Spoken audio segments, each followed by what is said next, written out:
senão depois a Eunice fica brava. Apesar que hoje ela está aí, né? Eu estou presente. Bom, pessoal, é o seguinte. Esse quadrinho aqui, como sempre, né? É só para nortear. Na verdade, nós não vamos utilizá-lo. Cadê a... Acho que eu fechei. Acho que eu tinha deixado aberto aqui. Eu estou montando o arquivo completo aqui, a planilha completa. Depois eu mando para vocês na hora que estiver pronto. Então, está faltando ainda, eu acho que dois capítulos, montar isso aqui. Está dando um pouquinho de trabalho porque eu não quero só copiar, eu tenho algumas coisas que eu estou acrescentando, porque o livro ele pula alguns textos e eu queria deixar ele bem completinho. E tem algumas coisas que eu acabei inserindo também, que o livro não traz. Então, assim que estiver prontinho, eu mando para vocês, tá? Hoje já tem a Bíblia cronológica, né? Fica mais fácil, mas pelo menos esse arquivo aí, se vocês precisarem um dia consultar a ordem dos eventos, dos acontecimentos, fica mais fácil de verificar. Tá? Então, o que nós vamos analisar na aula de hoje são esses contextos aí. Bom, na aula passada, nós começamos a falar a respeito do último ano do Ministério Terreno de Jesus. E o capítulo 9, que é o capítulo de hoje, vai complementar, então, o capítulo 8. Ele vem na mesma sequência de eventos, na mesma sequência cronológica. Depois, lá no capítulo 10, aí nós vamos passar para os últimos meses do ministério de Jesus. Então, capítulo 10, 11 e 12, últimos meses, mais especificamente o capítulo 11, a última semana. O capítulo 11, capítulos 11 e 12, a última semana antes de Jesus ter sido crucificado. Então, esses eventos aqui que nós vamos analisar hoje, todos eles fazem parte dos últimos 365 dias de vida de Jesus. Tá? Começamos já na aula passada nesse ponto. Né? E aqui só para passar para vocês, né, o que nós vimos na aula passada. Então, isso aqui faz parte do capítulo 8, quando Jesus é rejeitado em Nazaré. Depois, aqui é só para colocar que citar a morte de João Batista. Jesus não vem para cá, para a região da Pérea. Ele permanece aqui nessa região. A multiplicação de pães, né, quando Jesus vai para Betsaida. Depois, ele volta aqui para a região de Cafarnaum, onde realiza vários milagres, tem um novo encontro ali com os fariseus e vai lá, então, para a região de Tiro e Sidom. Logo em seguida, né, Jesus vai para a região, atravessa novamente o Mar da Galileia, vai para a região de Decápolis, atravessa o mar novamente, Mar da Galileia, vai para onde está o azulzinho ali, que é a cidade onde ocorre a segunda multiplicação de pães, e aí vai de barco ali para a região de Dalmanuta, para Magdala, para a cidade de Magdala. Depois volta para Betsaida e sobe lá para a região de Cesareia de Filipe, lá na região norte de Israel. Tá? Então, esse é o trajeto que Jesus fez, que nós estudamos na aula passada, no capítulo 8. No capítulo de hoje, o texto, então, saiu lá de Cesareia de Filipe e vem para a região da Galileia novamente, tá? Onde ocorre a transfiguração. Então, a transfiguração é o primeiro ponto que nós vamos abordar na aula de hoje, né? Onde provavelmente, né, é o provável monte, depois eu vou mostrar algumas fotinhos para vocês, né? Provavelmente foi no Monte Tabor, né? O Monte Tabor fica exatamente aqui onde está essa bolinha vermelha. Nesse local hoje existe uma igreja, que é chamada Igreja da Transfiguração, onde eles acreditam que Jesus se transfigurou na frente de Pedro, Tiago e João.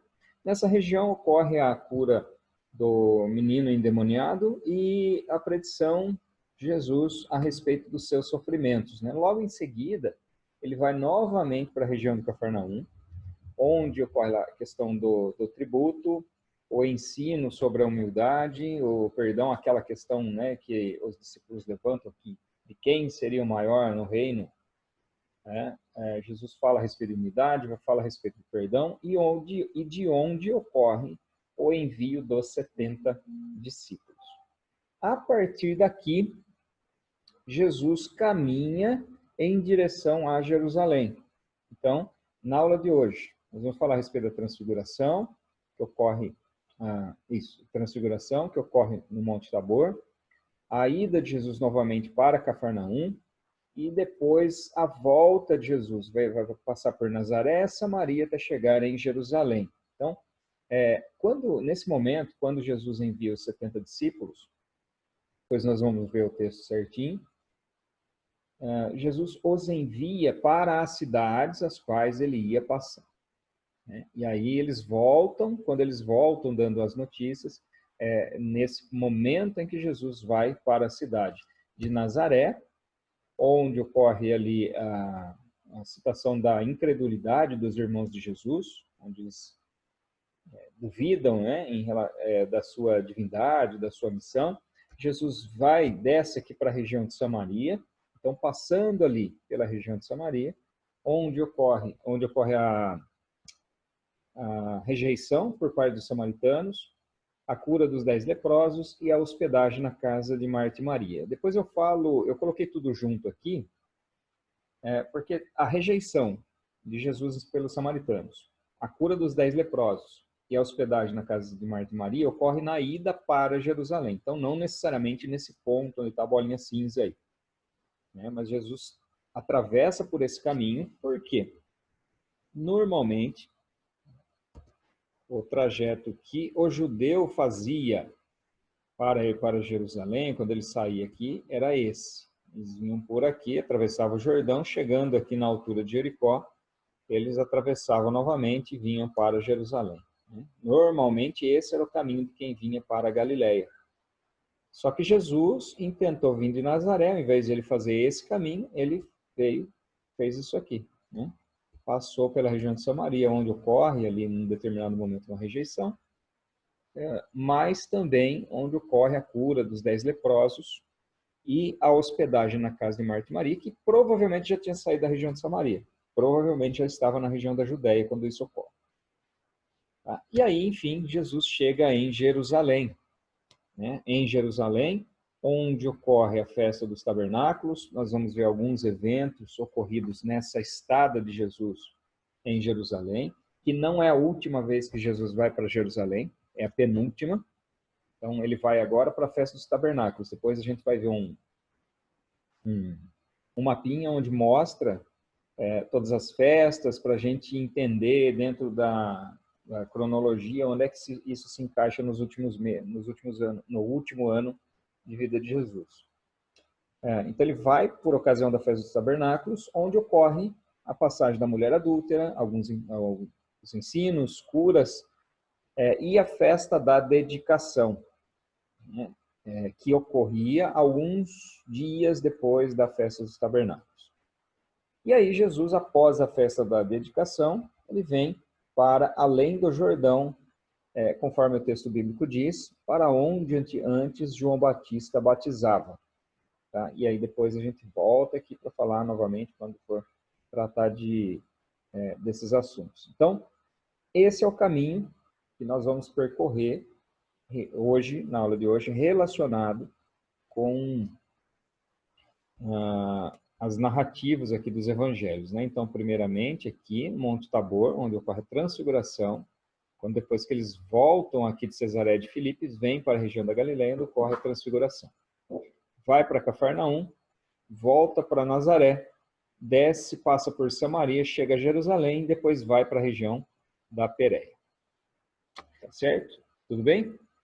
Então, vamos lá. O primeiro evento é a transfiguração. Esse Essas fotos aqui são fotos hoje do local.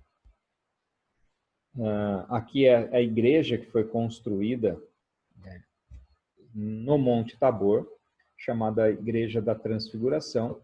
E no seu interior existe uma abóboda, que é essa daqui, a foto do meio, que exemplifica que como foi essa transfiguração. Eu estou aqui simbolizando o Senhor Jesus, Moisés e Elias, aqui ao lado, o apóstolo Pedro e os apóstolos Tiago e João, aqui do outro lado.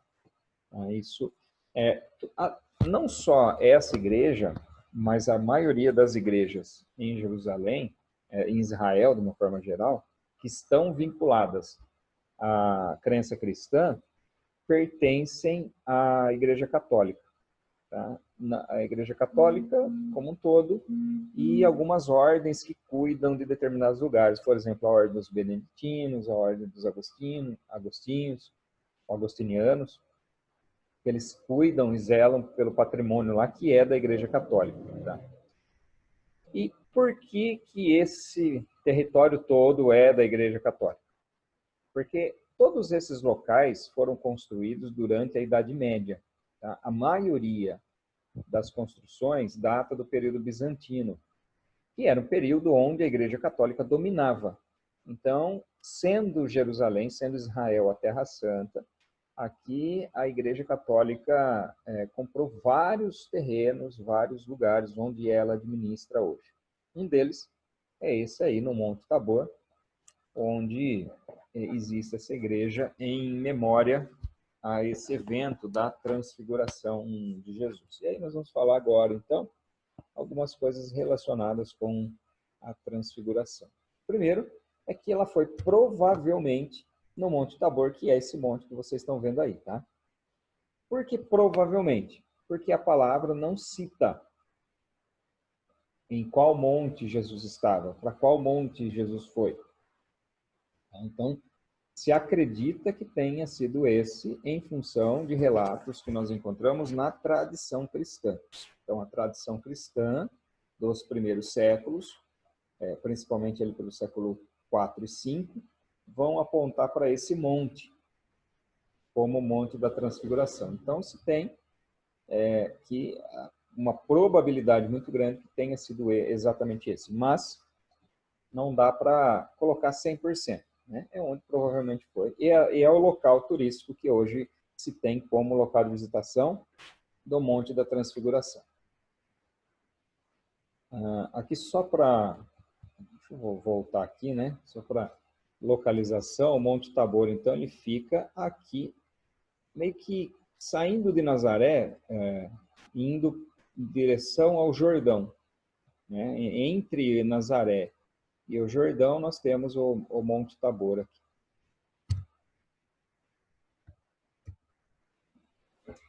Aparecimento de Moisés e Elias. Bom, e aí? O que representa Moisés e Elias? O que ou quem eles representam? E por que eles estão aí? Por que Moisés está aí e não Enoque, por exemplo? Não é? Eles são as duas testemunhas do Apocalipse? Vai saber, né, Maiara? Vai saber, né? A gente não é pago para adivinhar, né?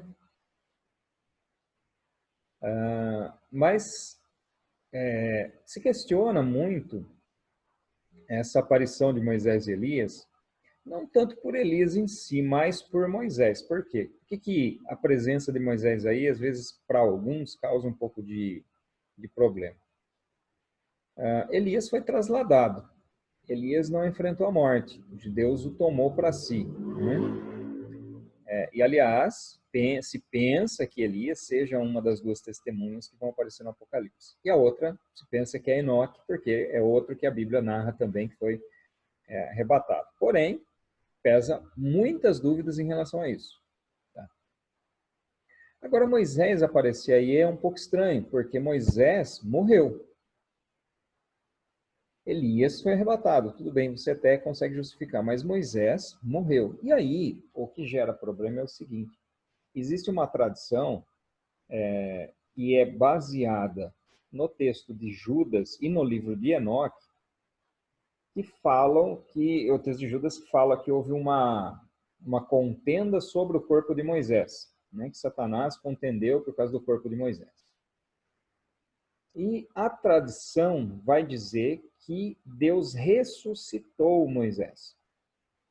Ele ressuscitou Moisés, e a prova é que ele ressuscitou, que ele aparece no Monte da Transfiguração, que não há possibilidade dele ter aparecido sem que houvesse a sua ressurreição. Agora, qual que é o grande problema dessa afirmação? Que ele ressuscitou, que Deus ressuscitou Moisés. Jesus já tinha ressuscitado? Então, quem é a primícia da ressurreição? É Jesus ou é Moisés? Né? Então, aí você encontra esse problema. Então, não, teologicamente, biblicamente, não há amparo nenhum para dizer que Moisés ressuscitou, que Deus ressuscitou Moisés. Simplesmente houve ali a aparição, né, de Moisés e Elias, representando a lei e os profetas. Né? A lei e os profetas. Aliás, tem até algumas pessoas que acabam interpretando esse evento da transfiguração como um mini milênio.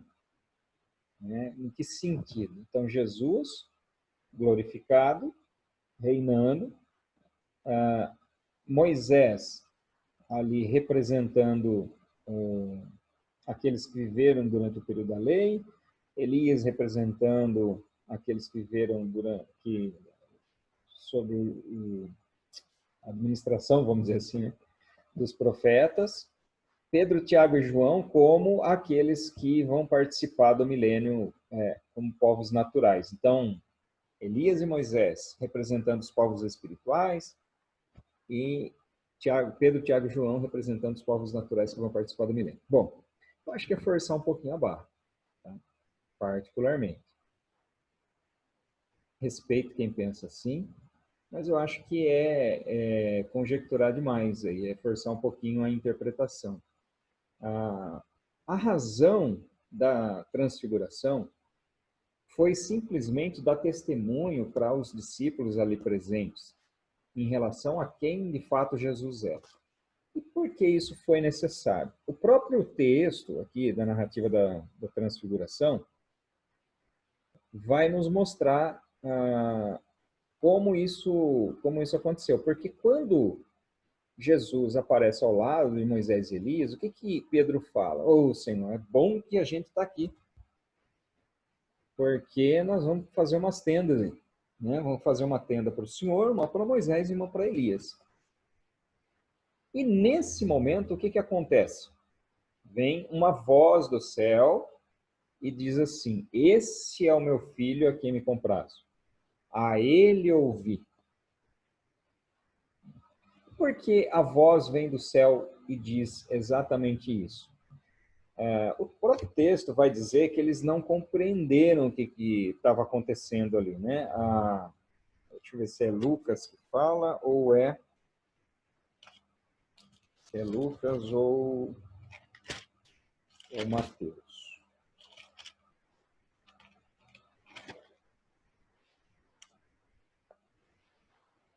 É Lucas capítulo 9, no finalzinho do verso 33, diz: porém Pedro não sabia o que estava dizendo. Então ele fala: mestre, bom é estarmos aqui. Façamos 3 tendas, uma para o Senhor, outra para Moisés e outra para Elias. Porém Pedro não sabia o que estava dizendo. Então, por que ele não sabia o que estava dizendo? Porque ele não estava compreendendo a razão pela qual aquele evento estava acontecendo. Então eles tiveram a visão de Jesus na sua glória, acompanhados ali de Moisés e Elias, que representavam a lei e os profetas, que eram aqueles nos quais todo judeu baseava a sua fé, na lei e nos profetas. A lei representada por Moisés e os profetas representados por Elias. E aí aparece Jesus ali no meio. Então, Veja que Pedro teve uma visão, fala, vamos igualar os três, vamos tratar como iguais, a lei, os profetas e a revelação da palavra em Jesus. Aí vem a voz, esse é o meu filho, vocês devem ouvir a ele. Em outras palavras, né? Esquece a lei, esquece os profetas. Né? A gente sabe que não é bem assim, esquecer a lei e esquecer os profetas. Mas a questão aqui, né, do façamos 3 tendas, e a voz que veio do céu, aí nesse momento houve temor sobre eles, teve uma nuvem que os envolveu, e a hora que a nuvem dissipou, estava Jesus novamente, já não mais transfigurado. Então, a razão pela qual Deus vem e diz, né, esse é meu filho, a ele eu vi, está relacionado com o fato de que Jesus é superior à lei e Jesus é superior aos profetas. O próprio Jesus é o cumprimento da lei e dos profetas. Então, a aparição, né, a transfiguração, ela tem a intenção de dar testemunho ali aos discípulos presentes em relação a quem de fato Jesus era. Então, uma amostra, né, do Jesus em glória, que eles viriam posteriormente. E para identificar Jesus como sendo superior à lei e aos profetas. Né? E a gente percebe isso exatamente pela má compreensão que os discípulos tiveram naquele momento. E lembrando que aqui quem escreve é o evangelista Lucas, mas nós vamos encontrar lá em Mateus também, que foi outro dos apóstolos. Lucas não, mas Mateus sim, era um dos 12 que estavam com ele. E o texto vai falar que, logo em seguida, eles saíram dali e não contaram nada para ninguém. Mas, provavelmente, com o passar do tempo, aí sim veio à tona, né? Por que veio à tona? Porque está escrito. Então, alguém abriu o bocão. Né? Alguém abriu o bocão. Tudo bem? Então, em relação à transfiguração, é isso. Um último... Só um minutinho.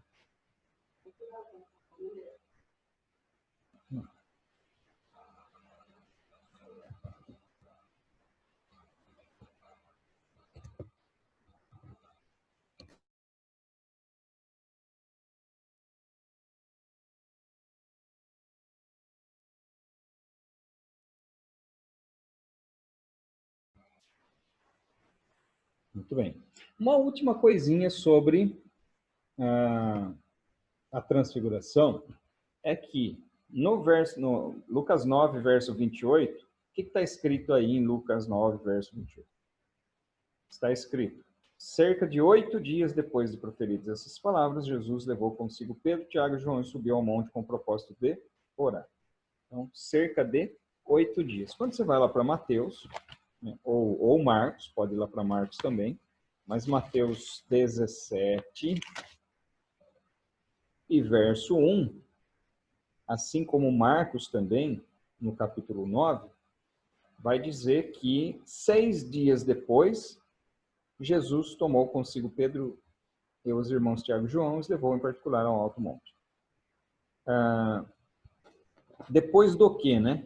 6 dias depois e outro cerca de 8 dias depois. Depois de que ele foi lá para Cesareia de Filipe, falou a respeito da sua morte e da sua ressurreição, tem aquele diálogo sobre tome a sua cruz, cada um tome a sua cruz e me siga, né? Cada um deve levar a sua cruz. Então, depois desses eventos, né? Depois de proferidas essas palavras. Então, a pergunta é, são 6 dias ou 8 dias?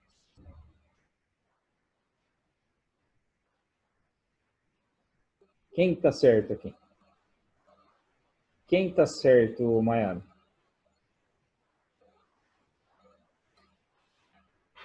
Quem acha que Lucas está certo, levanta a mão.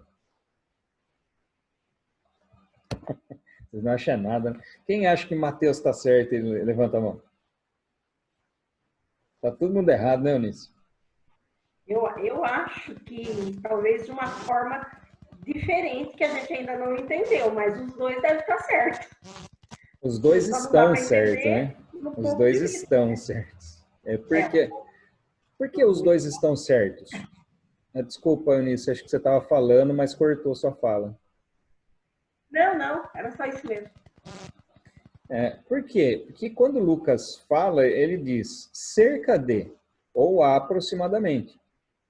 Né? Já Mateus e Marcos, eles cravam 6 dias depois. Né? Lucas fala cerca de 8 dias. Então, 6 dias é cerca de 8? Né? Tá ali próximo de 8, né? Então, ele chutou, deu um chute ali. Então, cerca de 8 dias. É a mesma coisa falar, olha, daqui 28 dias será a avaliação de vocês. Ou eu posso falar, olha, daqui aproximadamente 30 dias vocês vão fazer a prova. As duas informações estão corretas, né? Simplesmente colocadas de forma diferente. Então, aqui só para pontuar essa aparente divergência que pode ser questionada aqui, embora uma leitura, um pouquinho de cuidado já é suficiente para a gente entender o que o texto está querendo dizer aqui, né? Que não há contradição, realmente, certo?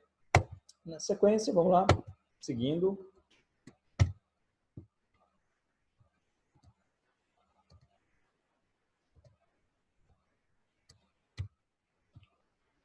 Nós vamos ter aqui ainda em Mateus capítulo 17,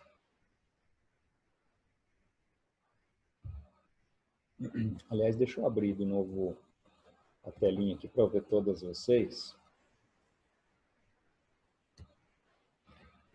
Eu gostaria não só de ver vocês, mas de ouvir também, tá? Então não sejam tímidas, certo?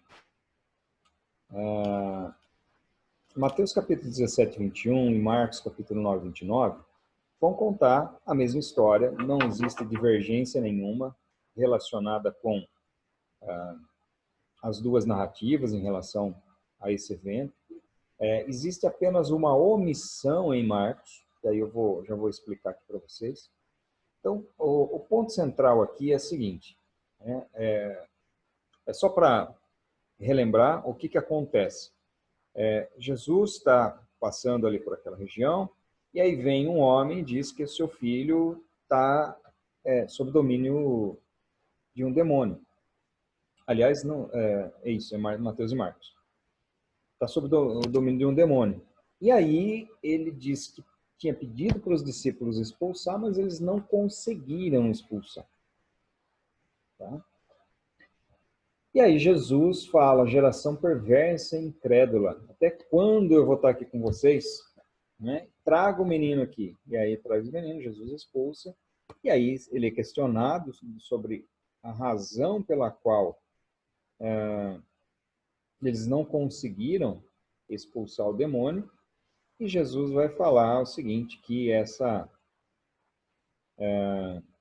casta não sai senão por oração e jejum. Estou procurando aqui, eu estava em Lucas 17, né, Lucas?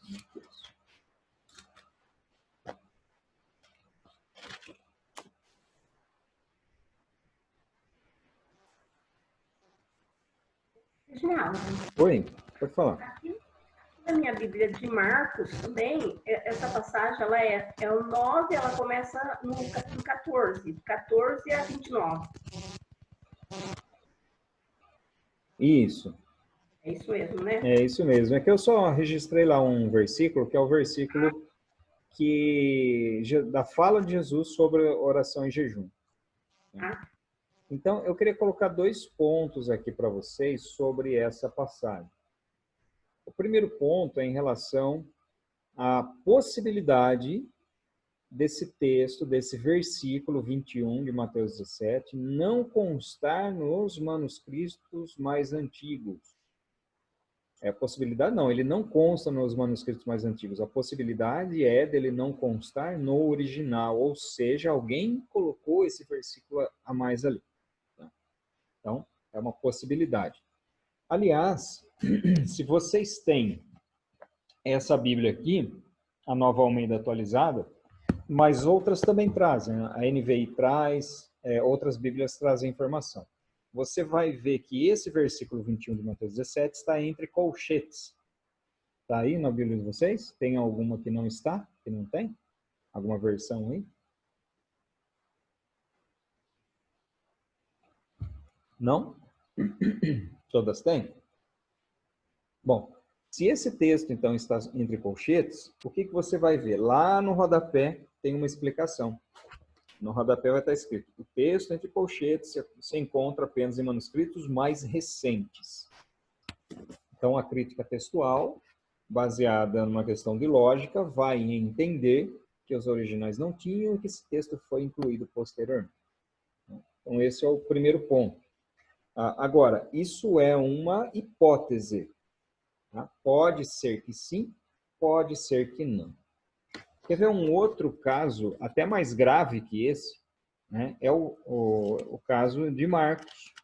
Marcos, Evangelho de Marcos, capítulo 16, embora a gente ia falar dele quando chegasse o momento certo, né? Mas se você abrir lá em Marcos 16, a partir do verso 9, você vai ver que começa aí com colchete também. Do 9 até o final, do 9 até o 20. E aí tem lá embaixo uma nota de rodapé falando a mesma coisa. O texto entre colchetes se encontra apenas em manuscritos mais recentes. Então aqui nós temos um textão, né? Lá só um versículo, aqui nós temos um textão. Aqui são vários versículos que não constam nos manuscritos mais antigos, que da mesma forma a crítica textual afirma que não fazia parte dos originais, do original. Isso afeta a veracidade e a confiabilidade da Bíblia? De maneira nenhuma. Por que não? Porque a inserção, a possível inserção desses textos nos documentos originais ou nos primeiros manuscritos foi feita não de forma aleatória. Vou escrever alguma coisa aqui, porque, por exemplo, no caso do Evangelho de Marcos, quando você olha até o versículo 8, se você entender que até o versículo 8 é o final do Evangelho, ele meio que termina meio abrupto, né? E não contaram nada a ninguém porque estavam com medo.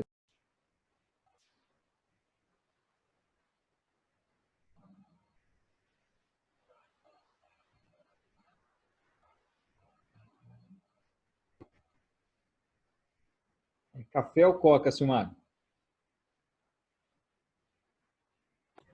É café ou coca? Coca. Aí tá sendo paparicado, hein, Silmar? Tá certo, Marilão. Vamos lá. Continuando aqui, né? Eu estava dizendo esperar a Vilma conectar. Beleza. Eu estava dizendo que quando você olha, então, no versículo, acaba de forma abrupta. E aí alguém olhou e falou, não pode terminar assim. Vamos dar um finalzinho mais bonitinho aí para o Evangelho, né? E aí vai lá e escreve alguma coisa. E esses textos não são aleatórios. Esses textos são encontrados em outros locais das Escrituras. Então, uma das críticas que se faz é qual é a inspiração do texto. Ora, a inspiração do texto nós vemos, por exemplo, em Mateus e João, Lucas, capítulo 24, a ordem para a evangelização, que nós vemos em Mateus 28, Lucas 24, João 20, em Atos dos Apóstolos, a ascensão de Jesus em Lucas 24, em Atos capítulo 1. Então, nós temos outros textos que vão ter exatamente esse texto aqui. Tá? Então, não é tirado do nada. Então, mesmo que nós entendermos que esse texto não fazia parte do original, ele ainda assim é inspirado porque ele foi retirado de outras partes da Bíblia. Assim como o texto de Mateus, capítulo 21, porque quando você vai lá para Marcos, agora volta um pouquinho em Marcos, capítulo 9, 9:29, nós temos também essa resposta, né, de Jesus. Esse espírito só pode ser expulso por meio de oração. Mas cadê o jejum aí? Aí o jejum é um caso à parte, né? Porque o jejum ele vai aparecer só em Mateus. Mas muda alguma coisa? Não muda absolutamente nada. E por que não muda nada? Porque a oração e jejum, elas não são colocadas aqui de forma de forma, como é que eu vou colocar? De forma objetiva. O que eu quero dizer com isso? Você precisa estar em jejum para expulsar determinadas castas de demônio. Isso é verdade? Não, não é verdade. Imagina a situação, né? Um demônio se manifesta, aí você vai expulsar e fala, não, eu só saio com jejum. Ele olha para você e fala, eu só saio com jejum. E aí você falou, gente, então tem alguém em jejum? Não, então vamos todo mundo para casa, vamos jejuar, amanhã a gente volta e vem expulsa esse demônio. Né? Não existe isso. Né? O que Jesus quer dizer aqui no texto, quando ele fala em oração e jejum, mesmo admitindo que o jejum esteja originalmente no texto, que é um espírito de consagração, é um estado de consagração que nós devemos estar. Quando ele fala assim, geração incrédula e perversa, até quando eu estarei com vocês, é mais ou menos o seguinte, fala, gente, vocês têm que estar preparados. Não adianta eu avisar, falar, amanhã vai ter isso, vamos consagrar hoje que amanhã vai ter isso. Não, nós precisamos viver em constante consagração, porque a qualquer momento nós podemos ser exigidos para executar dons, para expulsar demônios, porque isso faz parte daquilo que nos foi concedido. E ele nos deu a autoridade para expulsar demônios, para curar enfermos e para várias questões. Ou seja, ministrar os dons que o Espírito Santo dá.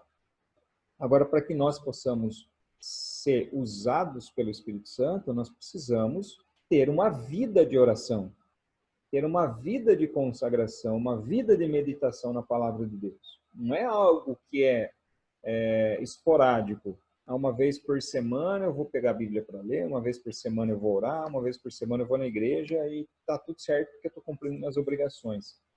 Não é assim. Nós precisamos viver em espírito. A Bíblia não fala para você de vez em quando visitar o espírito ou deixar ele te visitar. A Bíblia fala para a gente andar em espírito e para viver em espírito. Então, o contexto aqui, né, da razão pela qual eles não puderam expulsar, não é necessariamente a questão de estar em jejum ou não. Porque o texto em nenhum momento fala que também, embora possa ficar implícito, né, que Jesus estava em jejum. Mas é a questão da consagração. Aliás, Jesus não precisava nem jejuar e Jesus não precisava nem orar, mas ele jejuou e orou mesmo assim. Por quê? Para nos dar o exemplo, para que nós pudéssemos ter o exemplo naquele que não precisava nada disso, mas mesmo assim se propôs a fazer, né? Para estar sempre em comunhão com o Pai. Na sequência, Mateus capítulo 18, nós vamos ver uma celeuma aí sobre quem seria o maior no reino. Então, olha só. Capítulo 18, ele inteirinho vai tratar de um mesmo conceito, do mesmo contexto, né? Não conceito, do mesmo contexto. Então, todas as narrativas aqui, todos os ensinamentos, a parábola da ovelha, como tratar o irmão, a questão dos tropeços, a parábola do servo que não queria perdoar, tudo isso está relacionado com o início da conversa, que foi quando eles começaram a discutir quem é o maior no reino dos céus, já no verso 1. Então eles perguntam, quem é o maior no reino dos céus? E a resposta de Jesus é, o maior que seja o menor. Aí ele dá o exemplo das crianças aqui, né? E num outro texto vai dizer exatamente com essas palavras, se você quer ser o maior, que seja o menor. Se você sirva aos outros, porque o mesmo Filho do Homem não veio para ser servido, mas para servir. Então, aqui ele começa a conversa relacionado com o nosso papel diante das pessoas, ou seja, considerar os outros superiores a nós mesmos. Num outro texto vai dizer isso, que nós devemos considerar o nosso próximo superior a nós mesmos. Isso significa dizer o quê? Significa dizer que nós precisamos nos preocupar com o reflexo das nossas ações nas outras pessoas. Aquela história, não importa o que os outros vão pensar, né? Não cola, não serve para cristão. Né? Nós precisamos ter o cuidado, sim, com aquilo que as pessoas pensam a nosso respeito. 1 Coríntios, capítulo...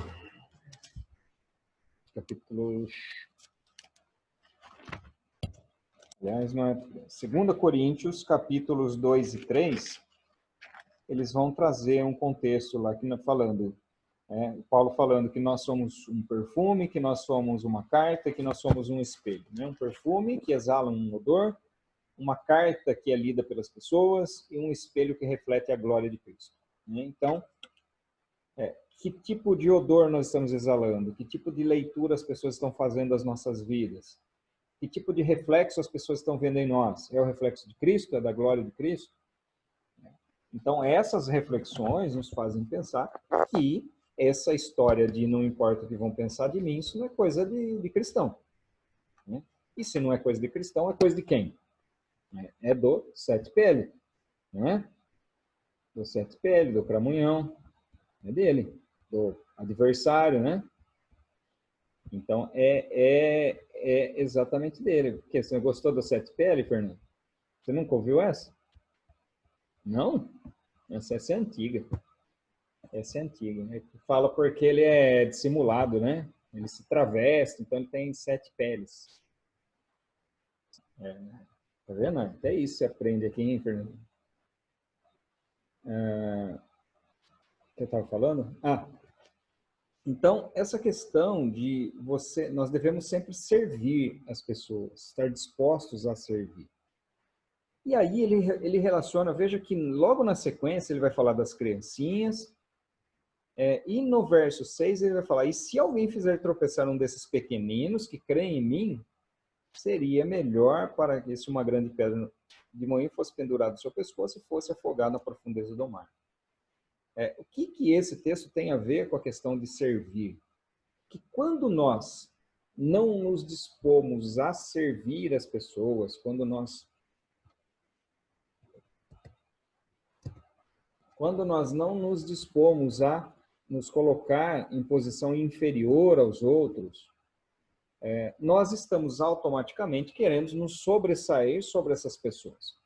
E quando nós agimos assim, nós podemos provocar um certo escândalo em algumas pessoas. Quando elas olham, né, para essa outra pessoa, pessoas que são fracas de consciência, fracas de entendimento, vão olhar para essa pessoa e podem se escandalizar. E aí Jesus fala, mas se alguém fizer tropeçar um desses pequeninos, melhor amarrar uma pedra no pescoço e jogar no mar. Então, o que está relacionado aqui, em relação aos tropeços, é que nós devemos agir de tal forma que não escandalizemos ninguém. Olha só, tem pessoas que são tão arrogantes no sentido de que se acham muito conhecedoras das questões espirituais e por isso nada lhes abala. E aí eles vão naquela da liberdade cristã e pode fazer qualquer coisa. Mas é interessante, né, que de fato o apóstolo Paulo vai falar realmente que eu posso fazer qualquer coisa. Mas o que ele fala também? Que nem tudo convém, nem tudo é conveniente. E aí ele dá o exemplo da carne, né? E aí, falando a respeito da carne sacrificada aos ídolos. E algumas pessoas poderiam se escandalizar vendo isso. E aí ele vai dizer, se comer carne vai escandalizar meu irmão, eu não vou comer carne, só simples assim. Eu abro mão de um direito que eu tenho em benefício da alma do meu irmão. Isso é você servir ao próximo. Então, esse é o contexto que está aqui. E aí Jesus vai falar, inclusive, né, na sequência, a respeito da ovelha desgarrada, né, da ovelha perdida. E aqui eu já vi pregações que falavam que ele abandona as 99 para ir buscar uma. Até uma música que fala, acho que ele abandona. Eu não sei se usa a expressão abandona. Acho que não é abandona, né? Acho que é deixa, né? Deixa as 99. Bom, enfim. Abandonar, não. Porque aqui ele está dizendo o seguinte, que Jesus veio para quem? Ele veio para os sãos? Não, ele veio para os doentes, ele veio para quem está perdido. Então, quando ele fala a respeito da ovelha desgarrada, ele está falando de alguém que desviou, de alguém que saiu do aprisco, de alguém que foi desviado e tropeçou em função, talvez, de alguém que tenha feito, que tenha o escandalizado. E aí é necessário que todos os esforços sejam envidados no sentido de buscar e resgatar essa ovelha desgarrada, essa ovelha perdida. Lembra quando Jesus envia os 12 discípulos, o que ele fala? Vão para as ovelhas perdidas da casa de Israel. Então, quem deve ser alcançado? As ovelhas perdidas. As ovelhas que já estão no aprisco já foram alcançadas. Elas precisam só ser bem cuidadas ali.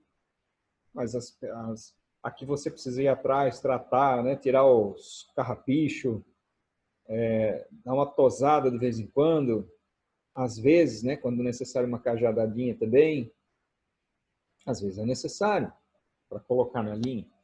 Então, essa ovelha desgarrada é que precisa ser trazida de volta.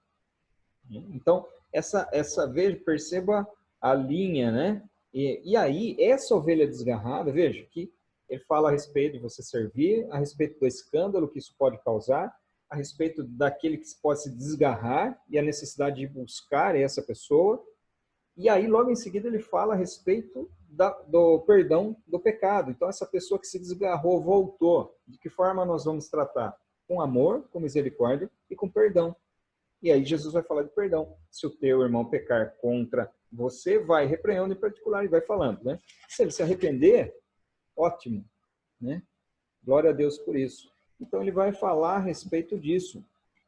E no verso 19, ele vai dizer, em verdade, também lhes digo que, se 2 de vocês sobre a terra concordarem a respeito de qualquer coisa que vierem a pedir, isso lhes será concedido por meu Pai que está nos céus. Porque onde estiverem 2 ou 3 reunidos em meu nome, ali eu estou no meio deles. Percebe uma similaridade disso aqui com aquela conversa que ele teve com Pedro? O que ligar na terra será desligado no céu? É a mesma questão. Com quem está o poder de perdoar? Não está em nós. O poder de perdoar não é nosso. Nós não temos poder de perdoar nada. Mas a autoridade que está em nós, que é a autoridade de Jesus. Jesus tem poder para perdoar os pecados. Aliás, é exatamente por isso que o texto ele vai dizer na sequência sobre a parábola do servo que não queria perdoar. O que essa parábola do servo que não queria perdoar tem a ver com quem é maior no reino dos céus? Olha, desenrolou a conversa. Olha para onde foi a conversa. O sentido do texto aqui é o seguinte, né? Só para dar uma resumida. Um camarada tinha uma dívida muito grande, foi lá diante do rei, o rei mandou chamar. Ele falou, ó, Senhor, me dá mais um tempinho aí para eu pagar essa dívida. Aí o rei se compadeceu dele, né?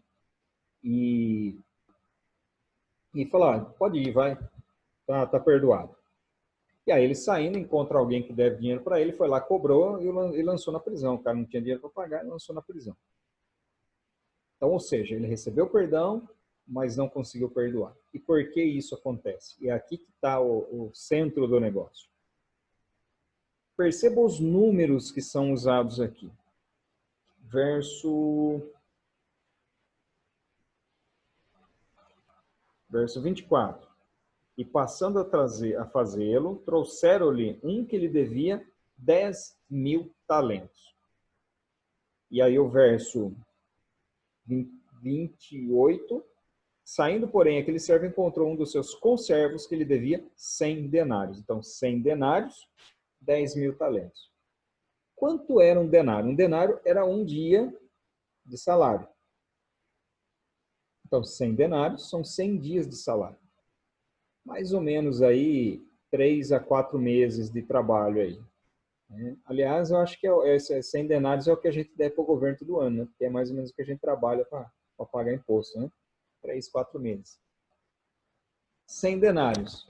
Beleza. Então, é uma quantia alta, lógico, mas pagável, certo? Agora, vou até fazer uma continha aqui, porque um talento são 100 ciclos. 100 ciclos. Cada talento. Então, são 10.000 talentos vezes 100 dá 1 milhão. E cada...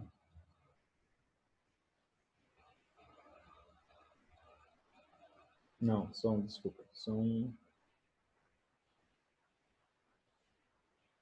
um ciclo são 60 denários. Então, vou fazer essa conta primeiro, vai. 60 vezes 100, 6 mil.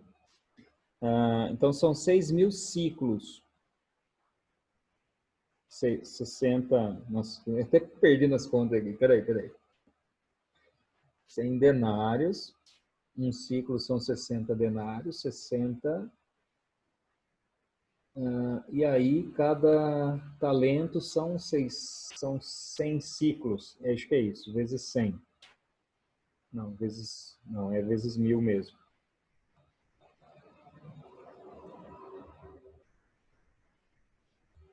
Isso. Bom, resultado dá 6 milhões. 6 milhões de denários. Tá? 6 milhões de denários.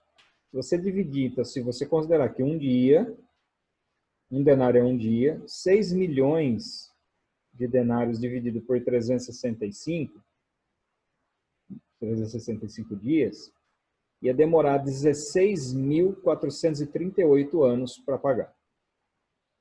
Agora, responde para mim. Dá para pagar uma dívida dessa?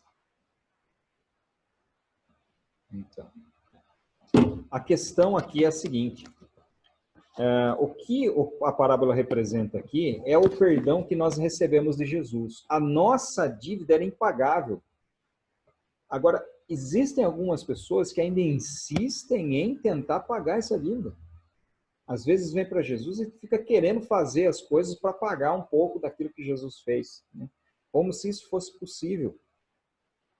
E qual é o grande problema disso? Então a dívida é impagável, o rei teve misericórdia, perdoou, acabou, não deve mais nada.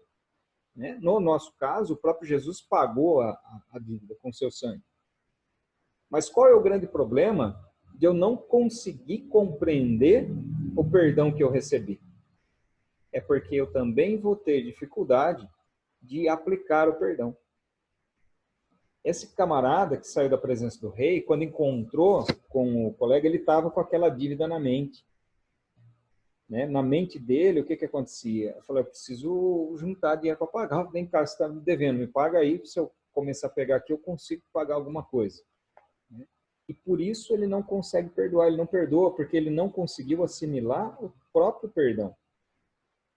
Imagina o seguinte, o que foi pior? O que é pior? Você imagina agora a pior desfeita, o pior pecado, a pior afronta que já fizeram para você, em toda a sua vida. Pensa na pior coisa que já fizeram para você, que alguém fez. Em que medida isso pode se relacionar com o tamanho do pecado que nós tínhamos antes de aceitar a Cristo? Qual pecado é maior? O pecado dessa pessoa? É o erro dessa pessoa? Ou o nosso pecado de merecer a morte, de merecer o inferno? Então, quando eu começo a pensar no tamanho do perdão que eu recebi, eu tenho mais facilidade para também perdoar as pessoas que me fazem mal. Quando eu começo a olhar por essa perspectiva, eu vou perceber que nada daquilo que possa me fazer possa ser tão grande que não possa ser perdoado em comparação àquilo que eu mesmo já fui perdoado.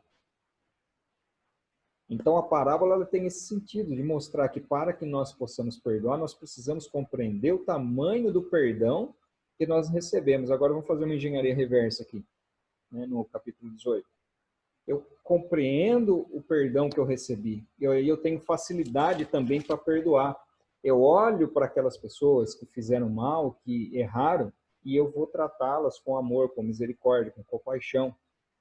Não só isso, não só em relação ao perdão, mas eu vou ter uma atitude ativa também de buscar a pessoa e auxiliar no processo de reconciliação dessa pessoa com Deus. E tendo isso em mente, tendo isso no coração, nós vamos nos mover muito mais facilmente no sentido de tomarmos cuidado para não escandalizar as pessoas com as nossas ações. E de que maneira nós vamos fazer isso? Sempre nos colocando na condição de servo, sempre nos colocando na condição de escravo de Jesus, de servo de Jesus, e na posição de servir também aos nossos irmãos ou aquelas pessoas que estão próximas de nós. Tá? Então, essa é a relação. Agora, uma última coisinha, apenas relacionada com o capítulo 18, com esse texto, que é o que está no verso 22. Aliás, é o verso 21 e 22, né? Porque quando Jesus está falando em relação a perdoar, Pedro chega para Jesus e fala: Senhor, até quantas vezes meu irmão pecará contra mim e eu vou lhe perdoar? Até 7 vezes? Aí Jesus responde: não digo que perdoe até 7, mas até 70 vezes 7. E aí nesse texto tem duas coisinhas que eu preciso pontuar. Primeiro, quando ele fala aqui, quando Pedro faz essa pergunta até 7 vezes, Pedro, ele já está querendo se colocar num padrão de justiça superior. Por quê? Porque existia na lei, né, uma regra de que a quantidade que você era obrigado a perdoar uma mesma ofensa eram 3 vezes. 3 vezes. Então, a pessoa veio, te ofendeu uma vez, te ofendeu 2, te ofendeu 3, você tem obrigação pela lei. Querendo ou não querendo, né? Você meio que se força a perdoar. Se é que isso é possível, né? Você forçar alguém a perdoar. Mas, enfim, 3 vezes você era obrigado pela lei a perdoar. Quando Pedro fala 7, ele já quer se colocar num patamar mais elevado. Não, até 7 vezes, Senhor? Porque 7 vezes dá pé para nós, hein? 7 vezes aí, ele fala: Pedro, você não entendeu, Pedro. Você não conseguiu entender o que eu estou querendo dizer. Você não tem que perdoar 7 vezes, mas até 70 vezes 7. Ah, Senhor, então já entendi. Vou fazer uma tabelinha, 7 vezes 70, 490, eu vou ticando. Deu 491, não preciso perdoar, é isso? Não, Pedro, não é isso. O que o texto está querendo dizer é que nós precisamos perdoar quantas vezes forem necessárias. Havendo arrependimento, nós vamos perdoar. E aí que vem essa parábola, né, que nós falamos aqui. Porque nós vamos conseguir perdoar se nós compreendemos o perdão que nós recebemos também. Então, esse é o primeiro ponto. Segundo ponto é que algumas versões não traz 70 vezes 7. Algumas versões vão trazer 70 vezes. E agora o que está certo? 70 vezes 7 ou 70 vezes? Eu não sei qual versão que vocês estão usando. Vocês vão encontrar isso aí em Mateus 18, capítulo 18, verso 22. Até 70 vezes 7 ou até 70 vezes. Tem alguma versão de você está 70 vezes? Na sua, tá, Eunice? Até 7 vezes. Não, sim, perdoa até 7 vezes, mas até 70 vezes 7. Leu 22 inteiro. Eu sei que perdoe até 7 vezes, mas até 70 vezes 7. É 70 vezes 7. Acho que, pelo jeito, todas as versões de vocês são 70 vezes 7. Mas existem algumas versões que está escrito 70 vezes. Bom, esse texto aqui está relacionado lá com Gênesis 4:24. Se você for lá em Gênesis 4:24, você vai encontrar a história de Lameque, que fala a respeito da vingança, que aquele que levantar a mão contra mim será vingado até 70 vezes 7.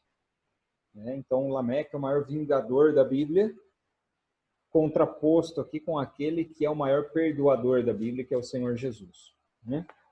E qual é a relação disso? Porque quando a versão aqui de Mateus vai falar de 70 vezes 7, lá em Gênesis está 70 vezes 7 também. Quando a versão está 70 vezes, lá em Gênesis também vai estar 70 vezes. Então fica clara uma relação desses dois textos. Então, aqui o contraponto é exatamente esse. Né? Aquele que seria vingado de forma plena, de forma ampla, de forma irrestrita, e sem limite de tempo, sem limite de crueldade, com aquilo que não existe limite para perdão, para exercício de amor e de misericórdia. Então, esses são os contrapontos aqui, a comparação desse texto.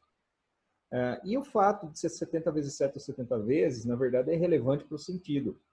Mas é explicável porque, tanto no hebraico quanto no grego, as palavras que são usadas aqui, elas dão essas duas conotações, tanto 70 vezes 7 quanto 70 vezes. Porque ele vai aparecer Sheva Shevaim, que pode até ser traduzido até por 7 setes. 7 setes. Então, é um jogo de palavras que é colocado aqui e assim vai aparecer no grego também. Então, pode ser traduzido por 7 setes, 70 vezes ou 70 vezes 7. Né? Mas a questão aqui não muda o sentido do texto, né?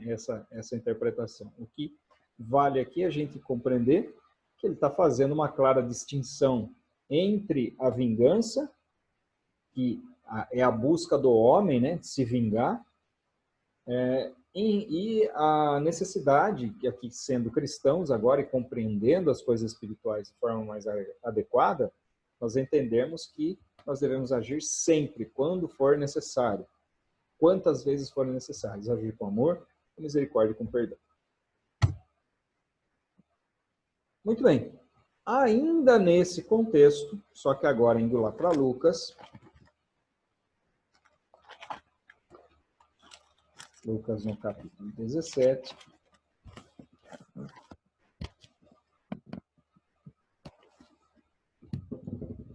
Fala a respeito dos tropeços, é inevitável, melhor uma pedra, jogar no mar, tem cuidado, se o seu irmão pecar, repreenda-o. E aí no verso 5, quando Jesus fala, se alguém pecar contra você 7 vezes num dia e 7 vezes vier para lhe dizer estou arrependido, perdoe-lhe. Então os apóstolos disseram ao Senhor, aumente-nos a fé. O que esse aumente-nos a fé significa? Né? O que os discípulos queriam dizer com isso? Não é necessariamente uma questão quantitativa. Tá?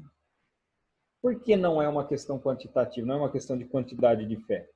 Porque Jesus vai falar o quê? Se vocês tivessem fé do tamanho de um grão de mostarda, vocês diriam isso e aconteceria. Então, um grãozinho de mostarda. O que Jesus está querendo dizer? Olha, ainda que fosse uma fé pequena, mas que existisse a fé.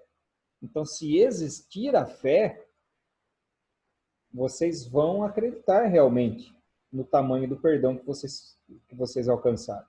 Então, o que a fé tem de relação com o perdão?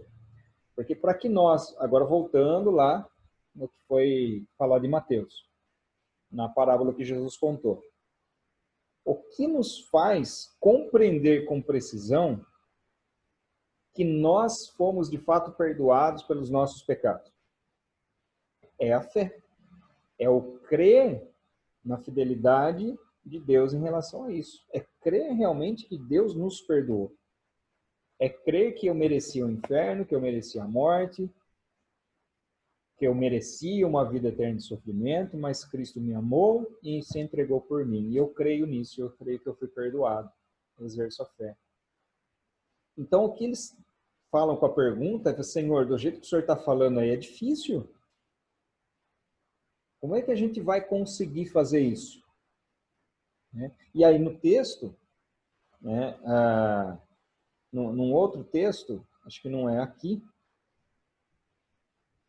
ele vai dizer, mas a Deus todas as coisas são possíveis. Né? Porque aos nossos olhos, quando você olha para certas situações, assim, amados, quando a gente fala de uma forma teórica, tudo parece muito bonito, né? É fácil falar, não é? Às vezes o difícil é o quê? É praticar, é realmente colocar em prática aquilo que nós aprendemos. Como que nós vamos conseguir perdoar muitas vezes? Porque dependendo da ofensa, vocês vão concordar comigo que é complicado, né? Nós vamos ter dificuldade, às vezes, de engolir. E como que nós vamos conseguir superar? Somente por meio do auxílio do Espírito Santo nas nossas vidas. Nós não vamos conseguir por nós mesmos. Por isso que nós precisamos do Espírito Santo. Em relação à salvação, né? Quando ele está falando, é na ocasião que ele conversa com o rico, porque ele fala, é mais fácil um camelo passar no furo da agulha que um rico entrar no reino dos céus. E aí, na sequência, eles falam, mas Senhor, desse jeito, quem pode se salvar? E aí ele responde, mas aquilo que é impossível aos homens é possível para Deus. Então, quando nós queremos fazer pela nossa própria força, pelo nosso próprio entendimento, nós vamos falhar miseravelmente. Agora, quando nós entregarmos nas mãos de Deus, né, e nos colocarmos a nossa fraqueza diante de Deus, então Deus nos fortalece, nos capacita para fazer isso. É por isso que Paulo fala, quando sou fraco, sou forte. Porque o poder de Deus se aperfeiçoa exatamente na nossa fraqueza. Quando nós ficamos insistindo que eu posso, eu faço, eu aconteço, né, nós não conseguimos perceber o agir de Deus. Agora, quando eu digo, Senhor, eu não posso, me ajuda, aí o poder dele se aperfeiçoa exatamente nessa nossa fraqueza. Lucas, no capítulo 10, então envia lá os 70 discípulos, e ele começa, né, no capítulo 10, dizendo assim, ó, depois disso o Senhor escolheu outros 70 e os enviou de 2 em 2 para que fosse adiante dele a cada cidade e lugar onde ele haveria de passar. Então lembra do mapinha? Né, que Jesus está lá em cima, na Galileia, e ele vai descer lá em Cafarnaum, ele vai descer para Jerusalém, e aí ele envia os 70 antes, depois que os 70 voltam, aí ele vai para Nazaré, e depois desce para a região de Samaria, e depois para Jerusalém. Então eles vão onde ele haveria de passar, depois volta falando, né, dando as notícias aqui, a gente vê no capítulo 17, que eles voltam dizendo, cheios de alegria, né? Senhor, até os demônios se submetem a nós. Eles estavam eufóricos, né? Porque, ô Jesus, olha só o que nós fizemos isso. E aí fala, Jesus responde, né? Parafraseando o texto, vocês estão contentes porque os demônios se submetem a vocês? Mais alegres vocês devem ficar, porque o nome de vocês está escrito no livro da vida. E isso nos leva a pensar o seguinte, nós jamais podemos nos exaltar por aquilo que às vezes nós fazemos, movidos pelo Espírito de Deus, ou em função de um dom que nós recebemos dele. Eu já vi pessoas tropeçarem por se exaltarem por causa do dom, por exemplo, da autoridade que essa pessoa tinha de expulsar demônio, de pessoas que foram curadas. Então, eu já vi pessoas se exaltando e caindo por causa dessa autoexaltação. Pessoas ligadas ao ministério na época que hoje não estão mais ligadas ao ministério. Então, aqui nós precisamos compreender que aquilo que nós somos, aquilo que nós fazemos, não é de nós. É dom de Deus que opera através de nós. Por isso que Paulo fala, né? A tua graça, aliás, Deus fala para Paulo, né? A minha graça te basta. E Paulo vai dizer, eu sou o que sou pela graça. Pela graça de Deus. Eu não sou o que sou por mim. Não foi porque eu muito estudei, porque eu era judeu, porque eu fazia isso, porque eu fazia aquilo, porque cresci aos pés de Gamaliel, não é nada disso. Eu sou o que sou pela graça de Deus.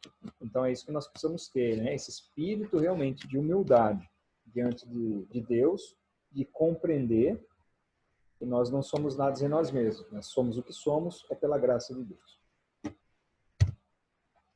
Aí ele vai para Nazaré, João capítulo 7, onde ocorre ali a frase dos irmãos de Jesus, né, que eles falam assim, vai lá para Jerusalém também. Você vai ficar mostrando só aqui quem você é, vai lá para eles, que eles vejam também. Mas eles estavam sendo sinceros? Aqui, olha o que o texto diz, verso Eu partir do verso 1, vai.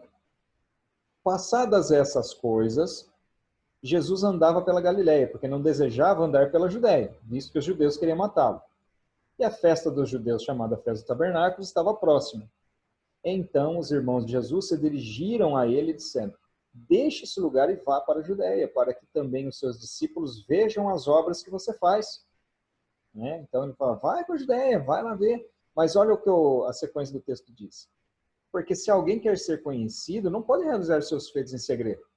Já que você faz essas coisas, manifeste-se ao mundo. Acontece que nem mesmo os irmãos de Jesus creiam nele. Então aqui os irmãos estavam falando: vai lá para Jerusalém, se mostra, faz, mas de uma maneira irônica, né? Tentando ironizar a Jesus. Então não é que eles acreditavam, eles vieram a acreditar posteriormente. Aliás, a tradição da igreja diz que uma das pessoas às quais Jesus apareceu enquanto esteve ressuscitado aqui na Terra foi exatamente aos seus irmãos. Tanto que nós temos...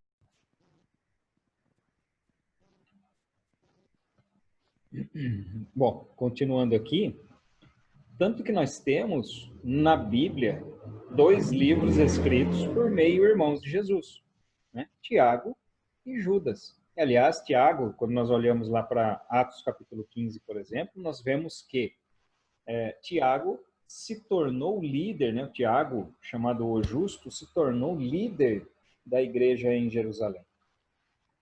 Então, eles mesmos não criam. Bom, Jesus, então, sai daqui de Nazaré e vai, passa pela região de Samaria, né? Ida para Jerusalém, passa pela região de Samaria, ocorre a cura dos 10 leprosos e a hospedagem na casa de Marta e Maria, né? Então, esses 3 eventos aqui.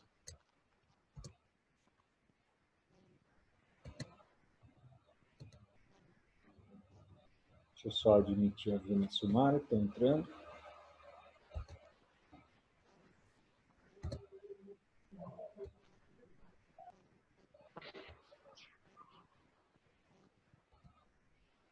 Muito bem. Só dizer aqui o que eu estava falando, né? Que Jesus, então, aparece aos seus irmãos e 2 deles passam a ser, inclusive, escritores do Novo Testamento, Judas e Tiago. E após esse evento em Nazaré, né, o texto aqui vai dizer que os irmãos vão para Jerusalém, mas Jesus não vai junto. Jesus vai depois. E quando as pessoas estão lá em Jerusalém, durante a festa dos tabernáculos, nós vamos ver que ocorre uma celeuma, né? Isso está lá em João capítulo 7 ainda. É que nós vamos...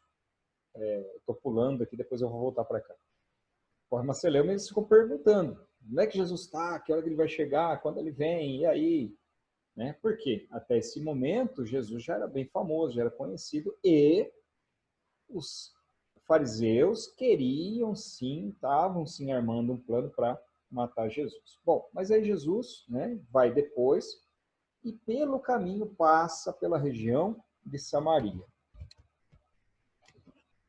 Deixa eu colocar uma mapinha.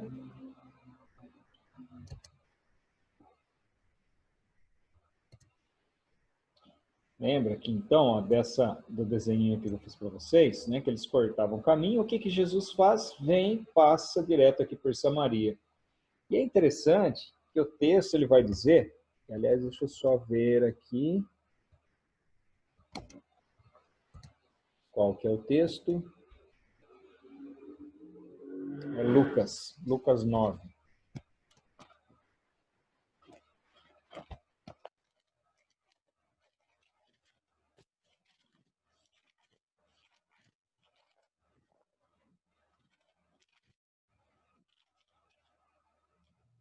Lucas 9, 51, né? E aconteceu que, ao se completarem os dias em que seria elevado ao céu, Jesus manifestou no semblante a firme resolução de ir para Jerusalém. Então, aqui, lembrando que Jesus vai para Jerusalém ainda não pela última vez. Né? A última vez que Jesus entra em Jerusalém é na ocasião da Páscoa, quando, então, Jesus entra montado num burrinho, né? Não é nessa ocasião. Quando Jesus entra em Jerusalém, ele entra meio que na surdina e depois aparece ali próximo do templo na multidão. Então aconteceu esse tempo, né? Ele ia para Jerusalém por ocasião da festa dos tabernáculos e enviou mensageiros que fossem na frente, indo eles entrar numa aldeia de samaritanos que para ali preparar pousada. Mas não o receberam, porque o aspecto dele era de quem decisivamente ia para Jerusalém. Então, aqui, o que isso significa? Significa que os samaritanos, eles tinham essa rixa com os judeus, simplesmente isso. Quando eles olharam, falaram, não, isso aí é judeu, está indo para Jerusalém. Não vamos receber vocês aqui, não. Então, essa é a razão pela qual os samaritanos não os receberam por esse caminho. Tá? Mesmo assim, então, nesse caminho, ocorre a cura dos 10 leprosos. Né? Isso está no texto. Eu deveria ter anotado o texto aqui, não anotei. Capítulo 17. Aqui vai para 17 e volta para o 10.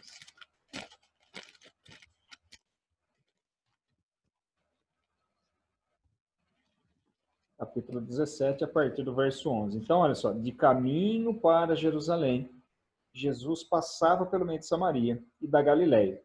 Ao entrar numa aldeia, saíram ao encontro 10 leprosos, que ficaram de longe e gritaram, Jesus, mestre, tenha compaixão de nós. Então, essa passagem é bastante conhecida, né? Dos 10 que foram lá, os 10 receberam a cura e apenas um retorna para agradecer. O único comentário que eu gostaria de fazer em relação a isso é que é interessante que quando Jesus, quando esse volta, né, a 10ª parte volta, é o dízimo dos leprosos, ele volta, Jesus fala, vai, a tua fé te salvou. Então, o que eu sempre, não sempre, né, mas o que eu aprendo quando eu leio isso, é que tem muitas bênçãos que nós recebemos de Deus que nós não precisamos ser cristãos para receber. Ou seja, tem bênção, Deus dá indistintamente às pessoas, por amor e por misericórdia. Né? É como a gente pensar o seguinte, a chuva cai só na horta do justo? Então, existem bênçãos de Deus que estão disponíveis às pessoas, mas o que mais importa? O que mais importava ali era a cura física? Não, o que mais importava foi aquilo que aquele voltou. E ele não era judeu. Então, essa ocasião aqui dos 10 leprosos, muito provavelmente aconteceu ainda na região de Samaria, porque ele fala que passava por ali, né? E aí ele passa por uma aldeia, eles não recebem, passando em outra aldeia, vem os 10 leprosos. E aí Jesus fala, ninguém voltou para dar glória a Deus, a não ser esse estrangeiro, né? Ou seja, não era judeu. Então, é possível que tenha sido aí nessa região de Samaria. E aí Jesus fala, né? Vai, meu filho, a tua fé te salvou. Né? Então, o que é mais importante é a nossa salvação. E aqui a gente volta naquilo que Jesus tinha falado anteriormente. Mais alegria vocês devem ter, porque o nome de vocês está escrito no livro da vida. O resto, como se diz, né? É resto. O resto é resto. Né? O resto é lucro. Então, nós precisamos ser gratos realmente pelo amor e misericórdia que Ele nos concedeu de alcançarmos a salvação. Né? E nós precisamos nos esforçar a isso, dessa forma, uns aos outros, exatamente nesse sentido. Né? E aí, fazendo menção das palavras de Paulo, ainda mais quando vedes que vai se aproximando aquele dia. Né? Que dia é esse? O dia do nosso encontro com o Senhor Jesus.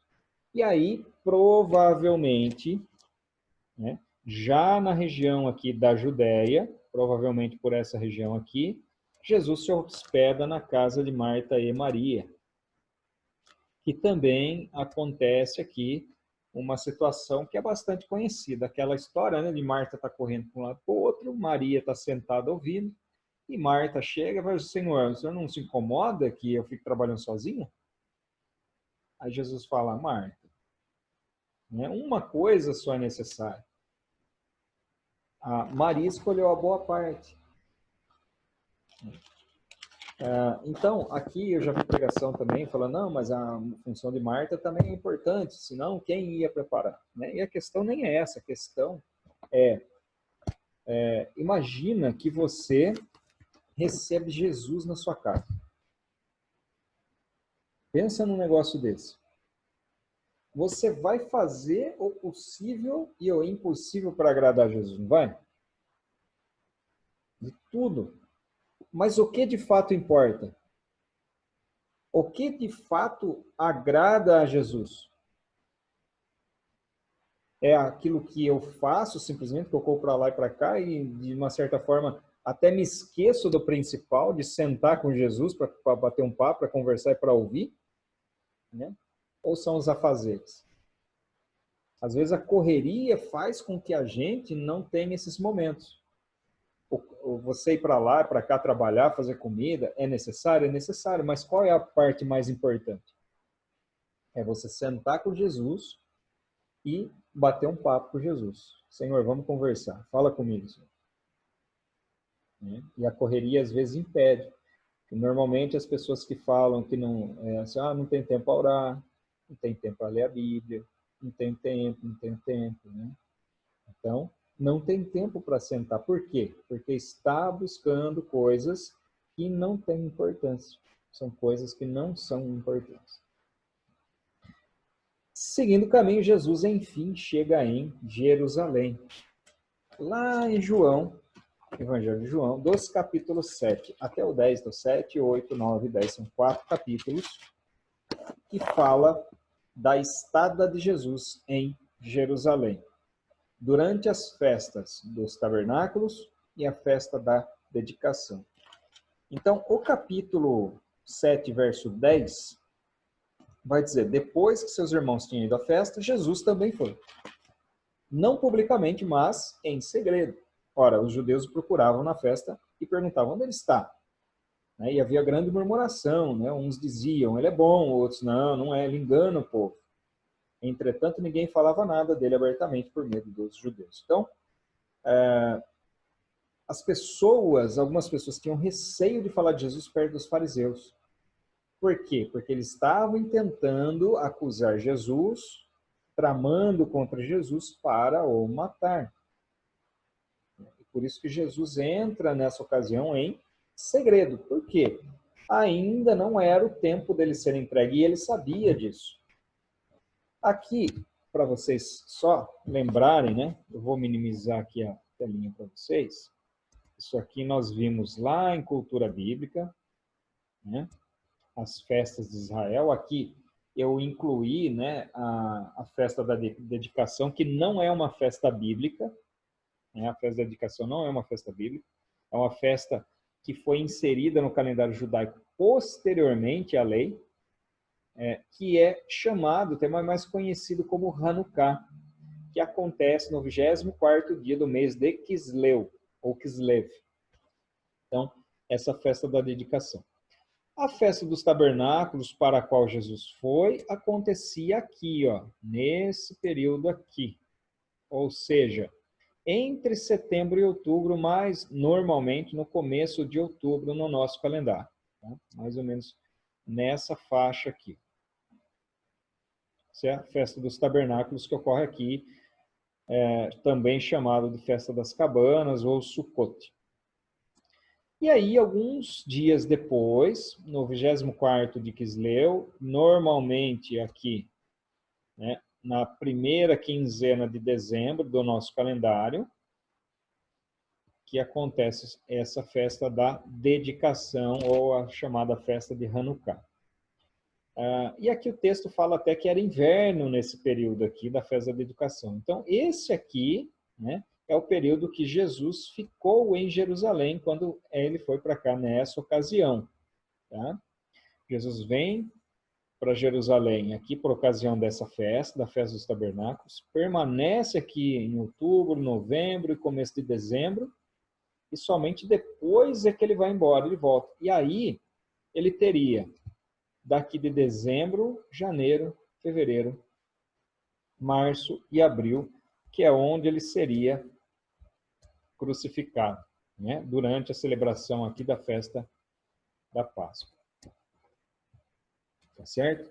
Então, nós estamos falando dos últimos 6 meses de vida de Jesus aqui, que vai da festa dos tabernáculos até a festa da Páscoa, onde ele foi, então, crucificado. Certo? Então, ele fica esse período, aqui ele sai, vai para além do Jordão e depois volta para Jerusalém aqui, durante a celebração da festa da Páscoa.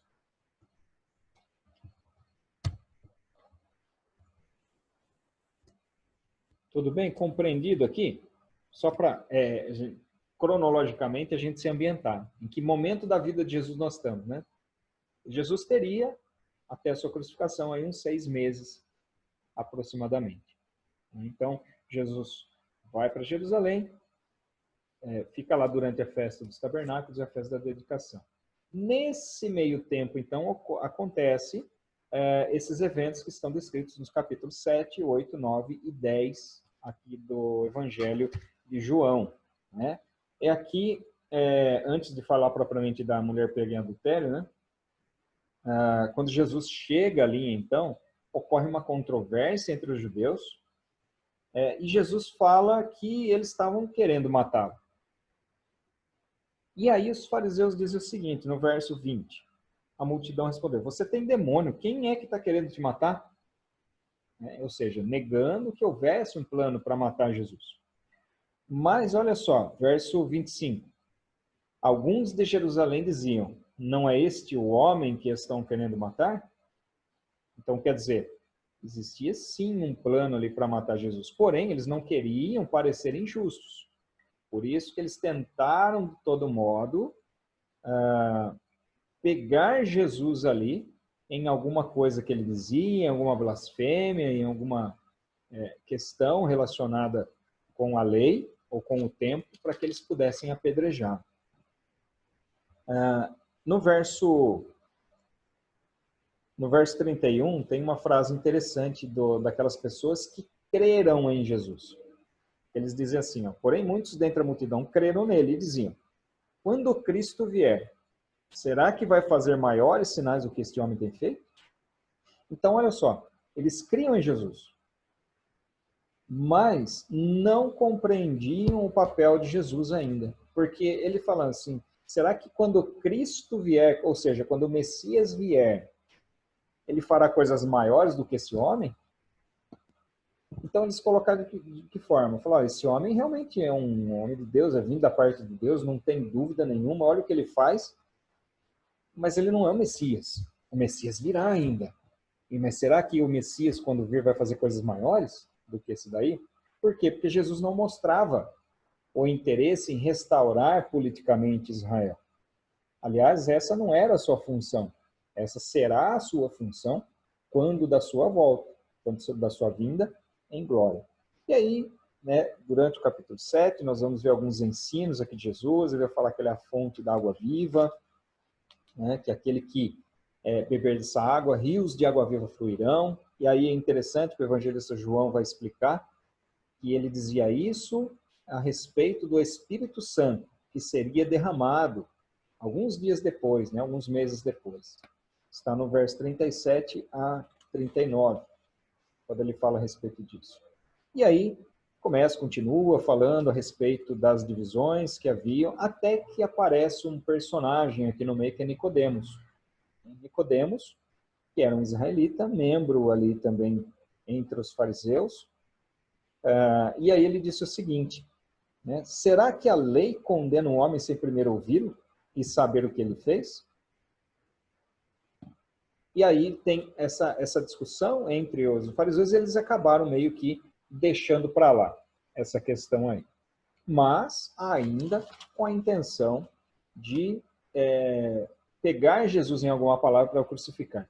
Aí acontece o caso da mulher que foi pega em adultério. Pergunto para vocês, queridas. Uma mulher adultera sozinha? Tem jeito, né?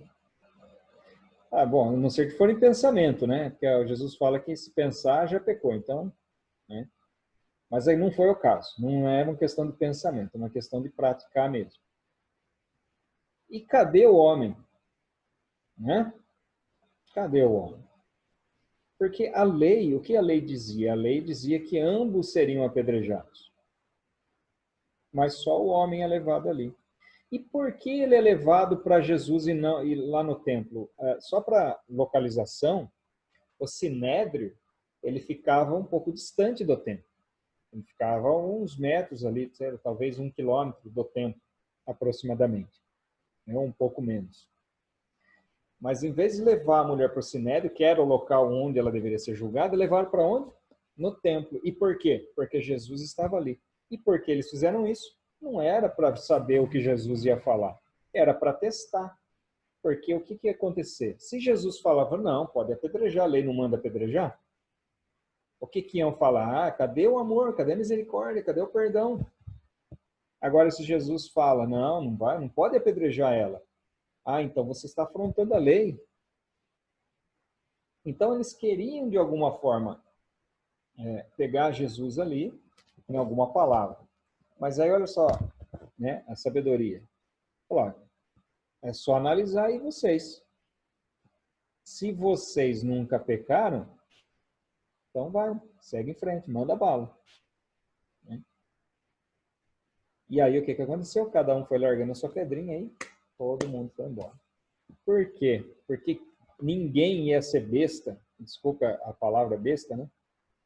Ninguém ia ser tonto de falar, eu não tenho pecado. Porque todos eles ofereciam sacrifícios pelos pecados. Então, dessa forma, Jesus faz com que as pessoas reflitam e falem, e agora? O que nós vamos fazer? E aí foi cada um jogando sua pedrinha e saíram fora. Jesus foi conivente com o pecado da mulher? De maneira nenhuma. Porque Jesus, na sequência, o que ele vai dizer? Ele vai dizer, olha, cadê os seus acusadores? Eles não te acusam? Então, eu também não. Vai e não peques mais.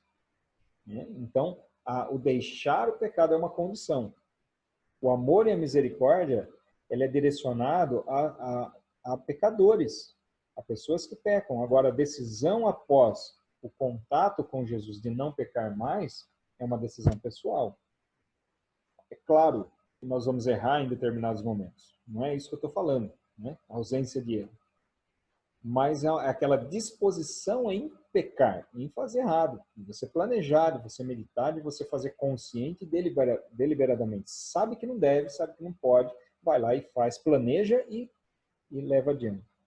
Essa é a questão. Porque é interessante o fato do adultério, porque ninguém tropeça em alguém e adultera. Você não tropeça, você não adultera sem querer. Está andando na rua, tropecei, chega em casa, conta com o marido, fala, não sabe o que aconteceu.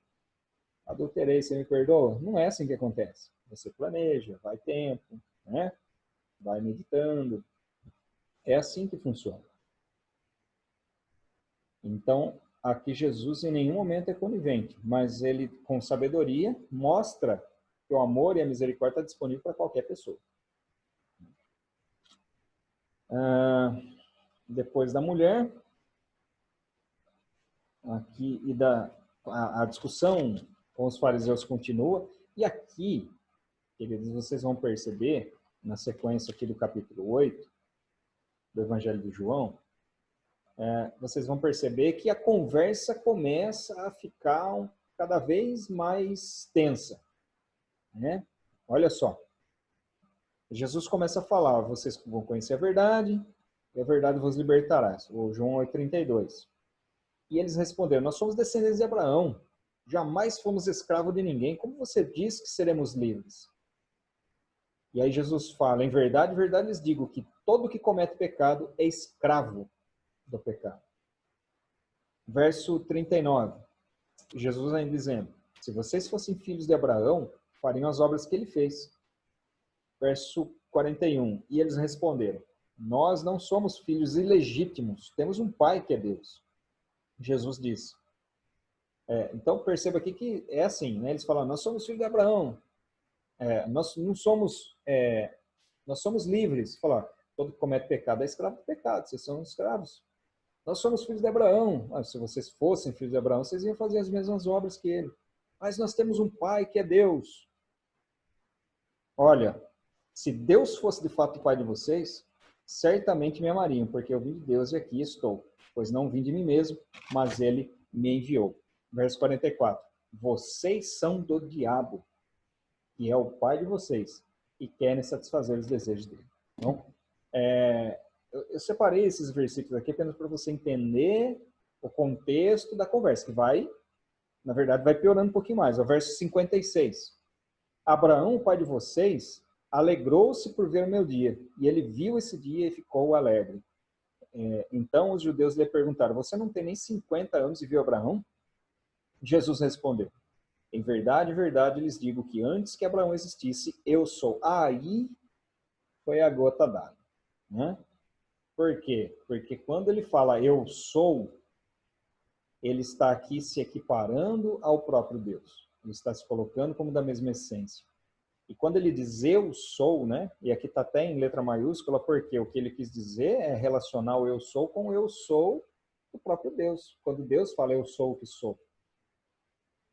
Então, quando ele fala eu sou, os judeus entenderam perfeitamente o que ele está querendo dizer.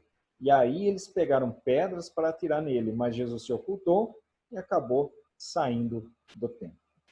Né? Aí ocorre a cura do cego de nascença, né? E aqui eu acho interessante esse ponto do capítulo 9 de João, porque o capítulo 9 inteirinho vai falar somente do caso desse cego. Vai contar a história que ele foi para lá, levaram ele para o Sinédrio, chamaram os pais, chamaram ele de novo para perguntar, fala, e aí, o que você fez? E eu acho interessante que aqui no final, ele fala, olha, se Jesus é pecador, eu não sei. Eu sei que eu não via. E agora eu estou vendo. É isso que eu sei. Né? E aí eles começaram a insistir com ele, até que ele dá uma lição de moral e aí eles ficam furiosos e expulsam ele de lá. Né? O verso 30.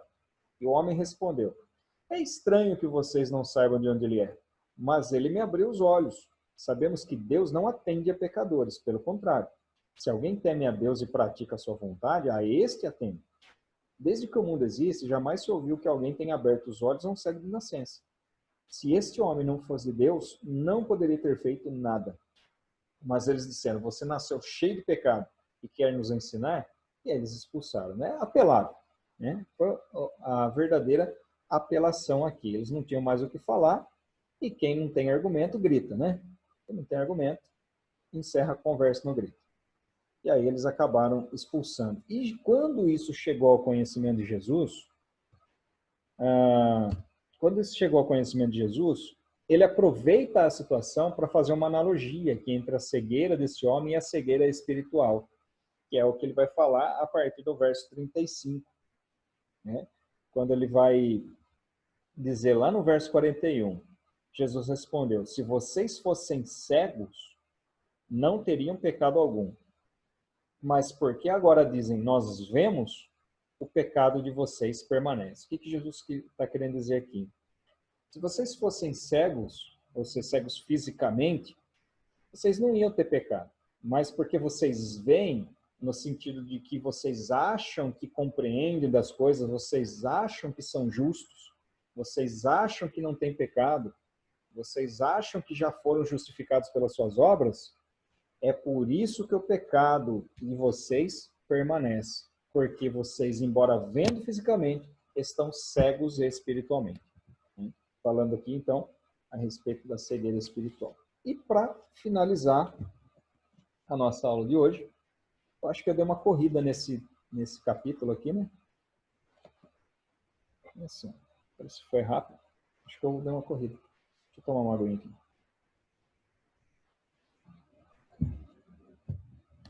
Para finalizar esse capítulo, nós temos lá no Evangelho de João, capítulo 10, verso 22, que diz, celebrava-se em Jerusalém a festa da dedicação. Era inverno. Jesus passeava no templo, no pórtico de Salomão. Então os judeus o rodearam e disse, até quando você nos deixará nesse suspense? Se você é o Cristo, diga francamente. Jesus respondeu, já falei, mas vocês não acreditam. Então aqui eles vão lá, vão cutucar Jesus de novo. Eu já falei, mas vocês não acreditam. né? E aí ocorre mais uma vez, né, que eles pegaram, quando ele fala eu e o Pai somos um, mais uma vez eles pegam em pedras para apedrejar Jesus, no verso 31. E depois desses eventos, dessas celeumas, dessas discussões, dessas várias tentativas de apedrejamento, no verso 40 diz: novamente Jesus se retirou para além do Jordão, para o lugar onde João batizava no início, e ali permaneceu. Então, voltando aqui para o mapinha, né? Mais uma vez aqui só para ilustrar, Jesus sai de Jerusalém e vem aqui para além do Jordão, não pelo Mar Morto, tá? Vem por cima aqui, para essa região onde antes João batizava. Então, olha só que interessante, né? Aqui nós vemos claramente que hoje o local turístico do batismo é aqui, ó. Bem na saída do Rio Jordão do Mar da Galileia. Só que o local onde provavelmente Jesus foi batizado foi aqui, né, nessa região aqui, ó, onde João batizava, onde ficava próximo do Palácio de Herodes. Né? O Palácio de Herodes ficava aproximadamente aqui. Então ele vem para cá e fica por um tempo fora de Jerusalém, e aí nós vamos ver que ele vai para a região de Efraim, e depois volta para Jerusalém por ocasião da Páscoa, né? E aí, então, nós estamos chegando nos últimos meses. Na aula que vem, no capítulo 10, nós vamos falar dos últimos meses da vida de Jesus, né, que vão acontecer exatamente nesse período de tempo que antecede a Páscoa, que vai entre a festa da dedicação e a festa da Páscoa, onde Jesus é crucificado.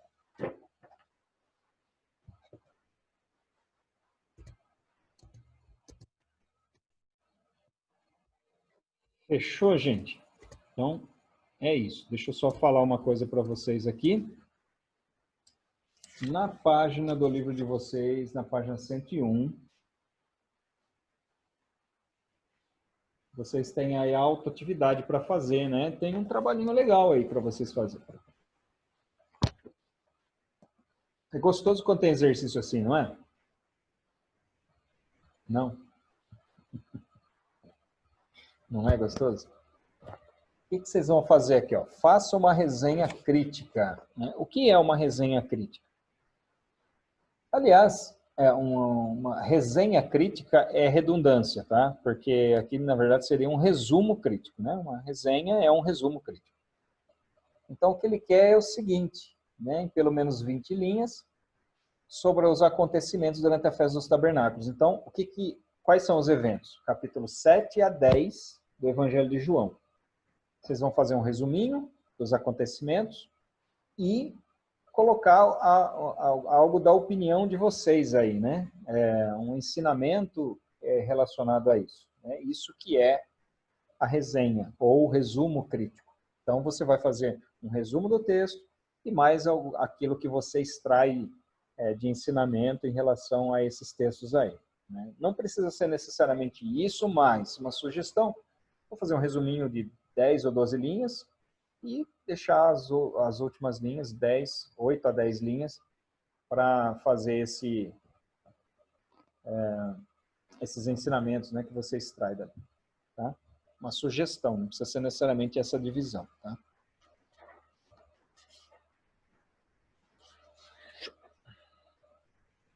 É isso, gente. Fica aqui aberto para alguma questão que vocês queiram colocar sobre os textos de hoje, sobre a aula de hoje. Vocês querem falar alguma coisa? Não quer falar nada não, Silmar? Não? Vilma? Também não? Maiara? Fernandinha? Eunice? Tudo assim, tudo bem. Ninguém quer falar nada. Tudo bem, vocês querem dormir, né? Vocês estão cansados já de me ouvir, né? Pode falar, Eunice. Assim, eu tô só Deus sabe o esforço para ficar sentada aqui. Eu imagino. Muito bem. Então, vamos fazer uma oração para a gente encerrar. Como eu falei, né, eu dei uma... Sem perceber, tá? Eu dei uma acelerada no finalzinho aqui, acho que engatei uma quinta e foi embora, né, nessa última parte aqui. Mas se na leitura, na hora que vocês estiverem estudando, aí ficar algum ponto do texto, fala, poxa, mas isso aqui o Reginaldo não falou, ou eu não entendi, eu fico à disposição, tá bom? Então, vamos orar. Senhor, louvamos ao teu nome mais uma vez, te agradecemos, ó Deus, pela graça, pela misericórdia, pelo teu amor. Muito obrigado, Senhor, pelo teu cuidado. Pedimos ao Senhor que nos ampare, que nos proteja em todo o tempo, em todos os momentos, ó Pai. Que a tua vontade prevaleça nas nossas vidas e que sejamos sempre instrumentos nas tuas mãos. Abençoe cada uma das alunas, ó Deus, que tenham uma noite abençoada, uma semana na tua presença também. Em nome de Jesus, eu louvo, agradeço, exalto o teu nome. Amém. Queridas, Deus abençoe. Fiquem na paz e até semana que vem. Tchau, tchau.